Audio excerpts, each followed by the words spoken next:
Hey guys, what's up? It's me, Ida. Welcome back to my channel. So today I partner up with HerGivenHair to share a review and an install of this beautiful curly kinky wig, and it looks like my hair.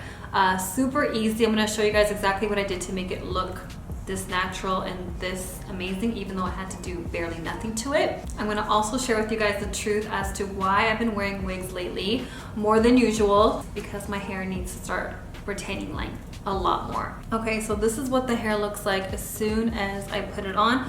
I did cut the lace and I feel like I cut a little too much off, but I'm gonna be able to work with it. After I co-washed it, I put a little bit of leave-in conditioner in, not too much, and then I air dried it. So I'm gonna try something different, you guys, and I'm gonna try the Got To Be freezing spray, just so it secures the wig a bit more. So I have my hair in cornrows and I do have a wig cap underneath. I'm trying not to get my own hair, and I feel like this actually does stick pretty well, and I will probably add in some bobby pins just to secure it a lot better. I wanted to kind of talk about why I've been wearing wigs a lot. Usually I don't wear wigs that often because I'm always wearing my natural hair. I used to wear wigs all the time, and that was in the beginning of my natural hair journey when I did the big chop. But what I've discovered is that my hair has stopped growing. I wouldn't say stop growing, of course it's still growing, it's just that I haven't been able to retain the length. I was just kind of looking at pictures and it's literally looking the same, which was really discouraging because I really want a big fro, like that's like my goals. And I noticed that when I first did the big chop, my hair grew like weeds, you guys, because my hair was always in a wig, always in a protective style. And although I'm so happy that my hair has definitely became a lot healthier, but still my hair has still been the same length. I feel like your hair can get to shoulder length without wearing protective styles, but I feel like once your hair gets to shoulder length, it just stays there.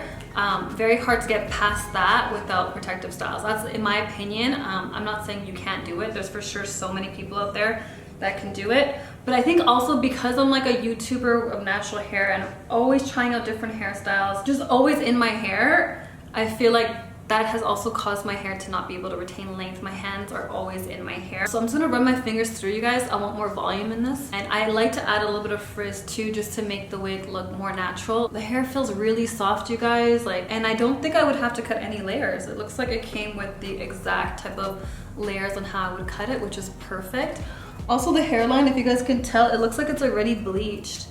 So, and it's already plucked enough, I feel like. I love that these wigs always come like ready to go. Like I don't really have to do much, which is amazing because usually you have to do a lot of work to make it look natural. I noticed that some people are not really that happy with me because I haven't been posting pictures of my natural hair, and I know that a lot of you guys have followed me because of my natural hair. Part of the natural hair journey is you can wear protective styles sometimes. You can switch it up. You don't always have to have your natural hair if that's not what you want to do. Some people are actually into wigs, and I can show them what type of wigs that I like, and maybe they might like it as well, and just kind of more information on how to get more length retention. And so I really hope that you guys understand.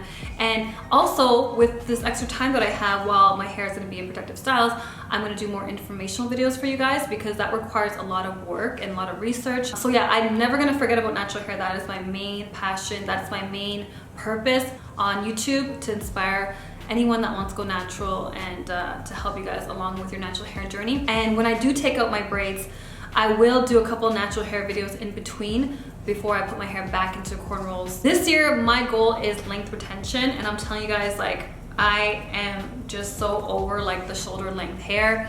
I want my fro to be huge and big, and just so many hairstyles I feel like would look so much better on me if my hair was longer. So I feel like that is the secret to for sure guaranteeing your length retention is through wigs. As long as you're moisturizing your hair and still washing your hair. I'll show you guys the back. I think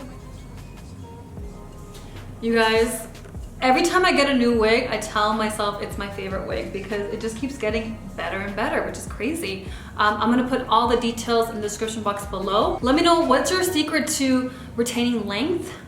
Do you notice that when you wear wigs, you retain the most length? Or for those that, I know there's some of you guys that just don't wear wigs at all, but you guys are still getting really good length retention. Let me know the secret for past your shoulders. I think that it's a lot easier to grow your hair when it's shorter. It's not rubbing against your shoulders, you know, and breaking off. Anybody that has any good tips for shoulder length hair that can grow past it without wearing wigs, I would love to know that as well. So after picking out my hair with my hands and just kind of playing around with the parting, which I really didn't do much, the more you touch it, the more you run your fingers through it, it's gonna get bigger. It's gonna get a little bit more frizzier. Let me know in the comments below, what do you guys think about this wig? Does it look natural? Does it look good on me? These wigs are definitely not cheap, you guys, but I definitely feel like they are worth the investment if you're looking for something natural and long lasting. Let me know in the comments below what informational videos you guys want me to do next. I'm working on a video right now on showing you guys how I shop for curly hair products. Get familiar with how to read ingredients, especially for low porosity and protein sensitive hair, and exactly kind of how I scan the ingredients and what I look for and all that, just to make it easier for you guys to shop for products. And I'll see you guys next time. Bye.